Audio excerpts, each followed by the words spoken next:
Итак, сегодня я вам предлагаю сделать небольшое волшебство для вашего ребенка. Прежде чем давать ему листок, на котором он будет рисовать, с помощью свечки мы с вами нарисуем елочки.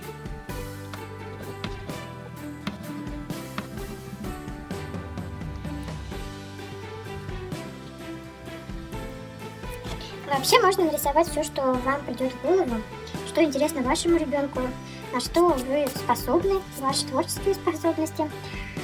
Итак, сугробы. Раз уж у нас скоро зима, все будет кругом очень белое, в снегу. Дети очень любят зиму, ждут ее. Поэтому, может быть, облачка у нас тоже. Итак, вот теперь можно давать сделать рисунок ребенку. Для этого нам понадобится гуашь, может быть даже акварель. Берем в данном случае синюю краску, набираем, и ребенок постепенно закрашивает весь листочек.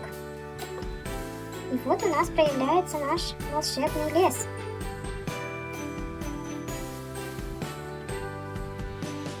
Ребенок будет удивлен, приятно удивлен.